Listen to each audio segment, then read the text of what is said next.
Welcome sa ating Grade 7 PE and Health lesson tungkol sa Combative Sport Tactical Application and Performance Assessment. Sa session na ito, hindi lang tayo magme-memorize ng terms. Susundan natin kung paano ginagamit ang concept sa isang malinaw na process, activity, at real-life application. Ang target natin ay maunawaan ang competency at makagawa ng evidence-based decisions habang nagpa-practice. Habang nakikinig, i-connect ninyo ang example sa sarili ninyong experience bilang learner. Sa susunod na slide, iuugnay natin ito sa kasunod na bahagi ng lesson. Ito ang official learning competency natin. Execute appropriate skills and fitness concepts related to combative sport. Sa simple terms, kailangan ninyong ipakita na kaya ninyong gamitin ang lesson sa actual na task, hindi lang maipaliwanag ang definition. Ibig sabihin, mahalaga ang tamang process, clear evidence, at responsible decision making. Ang lecture, guided activity, independent task, at assessment ay lahat naka-align dito. Kapag may choice kayong gagawin, bumalik sa competency at itanong, nakakatulong ba ang action na ito para maipakita ang required skill at understanding? May tatlong specific targets tayo. Una, explain how stance, distance, timing, defense, and fitness support safe harness performance. Apply controlled striking, blocking, footwork, and double sinawali patterns in tactical practice. Assess performance using evidence for technique, stance, courtesy, control, and improvement. Mapapansin ninyo na may progression. Understand muna, then apply, then assess, or reflect.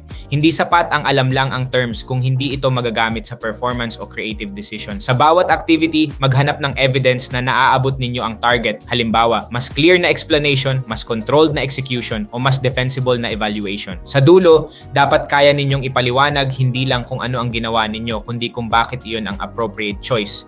Simulan natin sa isang observation task. Observe a controlled harness exchange. Identify one visible skill and one decision that help the practitioner remain balanced and safe. Huwag munang magmadali sa sagot. Tingnan ang visible details, sequence, at effect ng bawat choice. Pagkatapos, bumuo ng maikling explanation na may evidence, hindi lang personal preference. Kung group activity ito, pakinggan ang ibang interpretation at i-compare kung pareho ba ang basehan ninyo.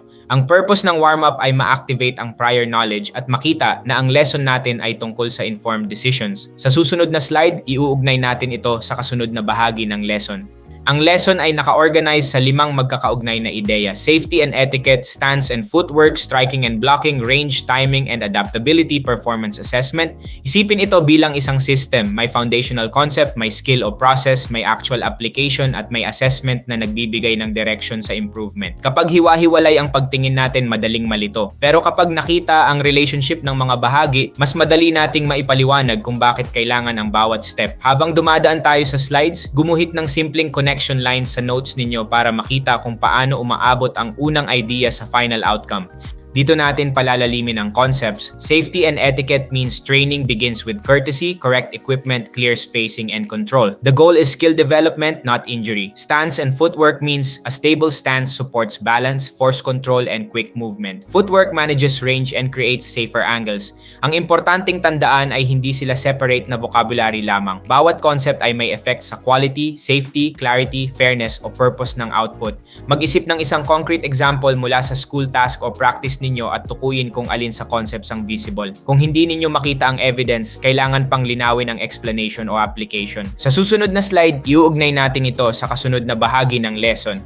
Dito natin palalalimin ang concepts. Striking and blocking means basic strikes follow clear directions and use a secure grip. Blocks meet the line of attack with correct structure and timing. Range, timing, and adaptability means practitioners adjust to long, medium, and close range. They avoid rigid movement by observing distance and choosing an appropriate response. Performance assessment means a fair assessment uses stated criteria such as strike direction, stick handling, stance, courtesy, control, and consistent execution. Ang importanteng tandaan ay hindi sila separate na vocabulary lamang. Bawat concept ay may effect sa quality, safety, clarity, fairness, o purpose ng output. Mag-isip ng isang concrete example mula sa school task o practice ninyo at tukuyin kung alin sa concepts ang visible. Kung hindi ninyo makita ang evidence, kailangan pang linawin ang explanation o application. Sa susunod na slide, iuugnay natin ito sa kasunod na bahagi ng lesson. Gamitin natin ng accurate ang tatlong terms na ito. Pugay, a respectful courtesy performed before and after practice. Range, the distance at which a technique can be used safely and effectively. Timing, choosing the appropriate moment to move, block, or strike. Kapag ginagamit ang technical word, dapat kaya rin natin itong ipaliwanag sa simple language at ipakita sa example. Subukan ninyong gumawa ng isang sentence para sa bawat term na connected sa topic. Iwasan ang definition na inuulit lang ang mismong word. term. Mas strong ang understanding kapag malinaw ang meaning, may context, at alam natin kung kailan appropriate gamitin ang term. Sa susunod na slide, iuugnay natin ito sa kasunod na bahagi ng lesson. Gamitin natin ng accurate ang tatlong terms na ito. Footwork, purposeful steps that maintain balance, distance, and position. Double sinawale. A coordinated double stick weaving pattern practiced with rhythm and control. Control, regulating speed, force, and distance to protect both partners. Kapag ginagamit ang technical word, dapat kaya rin natin itong ipaliwanag sa simple language at ipakita sa example. Subukan ninyong gumawa ng isang sentence para sa bawat term na connected sa topic. Iwasan ang definition na inuulit lang ang mismong word. Mas strong ang understanding kapag malinaw ang meaning, may context, at alam natin kung kailan appropriate gamitin ang term. Sa susunod na slide, iuugnay natin ito sa kasunod na bahagi ng lesson. Sundan natin ang process in order. 1. Prepare safely, inspect equipment, clear the space, warm up, and agree on control signals. 2. Establish stance, use a balanced base, secure grip, and attentive guard. 3. Read the situation, observe direction, distance, partner position, and available space. May dahilan kung bakit ganito ang sequence. Ang bawat step ay naghahanda ng evidence o condition para sa next action. Kung mag-skip tayo, pwedeng maging unclear, unsafe, unfair, o mahirap i-evaluate ang result. Habang ini-explain ko ang steps, tukuyin kung alin ang pinakamadalas makalimutan sa actual task. Isulat ang isang practical check na pwedeng gamitin bago lumipat sa next step. Sa susunod na slide, iuugnay natin ito sa kasunod na bahagi ng lesson. Sundan natin ang process in order. 4. Respond with control. Choose suitable footwork, a block or evasion, and a controlled technique. 5. Recover and reset. Return to a balanced guard instead of remaining extended or off balance. 6. Assess and improve. Use the rubric, describe evidence, and repeat one target skill at a slower pace. May dahilan kung bakit ganito ang sequence. Ang bawat step ay naghahanda ng evidence o condition para sa next action. Kung mag-skip tayo, pwedeng maging unclear, unsafe, unfair, o mahirap i-evaluate ang result. Habang ini-explain ko ang steps, tukuyin kung alin ang pinakamadalas makalimutan sa actual task. Isulat ang isang practical check na pwedeng gamitin bago lumipat sa next step. Sa susunod na slide, iuugnay natin ito sa kasunod na bahagi ng lesson. Ito ang example na direktang adapted mula sa lesson exemplar at activity source. The lesson exemplar pairs the 12 basic strikes with 12 basic blocks and later assesses double sinawali. Its rubric emphasizes correct striking direction, stance, stick handling, and courtesy, including pugay before and after execution. Pansinin na may clear task, observable evidence, at processing component. Hindi random ang activity. Ginawa ito para maipakita ang competency sa isang authentic context. Habang sinusuri ang example, tukuyin ang input, action criteria, at expected output. Kapag gumawa kayo ng sariling version, pwedeng i-contextualize ang materials o setting, pero hindi dapat mawala ang learning target at evidence na kailangan para sa assessment. Para sa guided activity, gagawin natin ang controlled tactical pair drill. Materials, padded harness sticks or safe substitutes, floor markers, protective equipment as available, and a rubric. Perform pugay, check spacing, and assume a balanced stance. Partner A announces and performs one controlled strike line at practice speed. Makinig muna sa complete instructions bago magsimula at tiyaking malinaw ang roles, materials, at safety or quality expectations.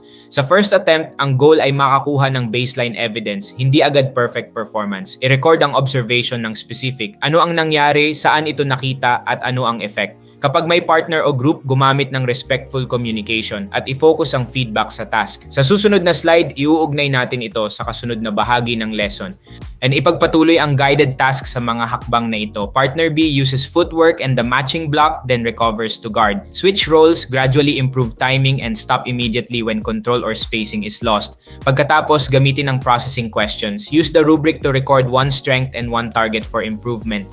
How did distance change your choice of movement? What evidence showed control and respect? Which fitness ability supported your most effective response? Hindi kailangang mahaba ang sagot, pero dapat may concrete evidence mula sa ginawa o naobserbahan. I-compare ang first at second attempt kung mayroon at tukuyin kung anong decision ang nagdulot ng pagbabago. Ang processing stage ang nagko-convert ng activity mula sa simpleng paggawa tungo sa tunay na learning at improvement. Ngayon, ililipat ninyo ang learning sa mas independent na application. In an open space without a partner, perform a slow shadow sequence of stance, footwork, one strike, one block, recovery, and pugay. Record or observe the sequence and identify one technical correction. Bago gumawa, i-check ang competency at criteria para alam ninyo kung anong evidence ang kailangang lumitaw. Planuhin ang oras, materials, at sequence, then document at least one decision or revision. Kung collaborative ang option, dapat visible ang contribution ng bawat member. paper. Sa submission, huwag output lang ang ipakita. Isama ang maikling explanation kung paano ninyo ginamit ang concepts at kung anong evidence ang nagpapakitang aligned ang work. Hindi natatapos sa classroom ang lesson. Narito ang practical applications. Use balance, coordination, reaction, and self-control in other sports and movement tasks. Apply respectful partner communication and agreed safety signals during physical activity. Use rubric evidence to plan focused practice instead of repeating movements without a goal. Ang transferable part ay ang paraan ng pag-observe, pag-decide, pag-execute, at pag-evaluate. Kahit magbago ang setting o materials, pwede pa rin gamitin ang same principles basta malinaw ang purpose at criteria. Pumili ng isang application na relevant sa inyo at isulat kung anong specific concept ang gagamitin. Mas meaningful ang transfer kapag may actual situation at hindi general statement lang. Sa susunod na slide, iuugnay natin ito sa kasunod na bahagi ng lesson. Ayusin natin ang common misconceptions. Kapag sinabing more force always means better technique, ang correction ay effective school practice prioritizes accuracy, body mechanics, and control. Kapag sinabing blocking is enough without footwork, ang correction ay footwork helps manage distance, angle, balance, and safety. Kapag sinabing courtesy is separate from performance, ang correction ay respect and pugay are part of proper harness practice and assessment. Kapag sinabing a rubric score is the end of learning, ang correction ay assessment identifies the next specific skill to practice and improve. Mahalagang i-correct ang mga ito dahil pwedeng magresulta sa weak, unsafe, unfair, o misleading na decisions. Kapag may narinig kayong claim tungkol sa topic, huwag agad tanggapin. I-check ito laban sa competency, source-based process, at observable evidence. Subukan ninyong pumili ng isang misconception at ipaliwanag ang correction gamit ang sariling example. Sa susunod na slide, iuugnay natin ito sa kasunod na bahagi ng lesson. Bago tayo mag-assess, balikan natin ang key takeaways. Safe harness practice depends on etiquette, space, equipment, and controlled force. Stance and footwork create balance and effective range. Strikes and blocks require direction, timing, secure handling, and recovery. Tactical application means choosing a response that fits distance and movement. Assessment uses visible evidence to guide focused improvement. Ang common thread ay purposeful action supported by criteria and evidence. Kapag malinaw ang concept pero mahina ang application, kulang pa ang competency. Kapag may action pero walang reflection, mahirap malaman kung ano ang dapat ulitin o baguhin. Gamitin ang summary bilang checklist. Kaya mo bang ipaliwanag, i-apply at i-evaluate ang bawat major idea? Kung may isang hindi pa malinaw, balikan ang related example at process slide. Tapos tayo sa isang maikling formative check. Sagutin ang mga ito. Name 2 safety checks before partner practice. Explain why footwork matters when blocking. Identify 1 rubric criterion that shows respect and control.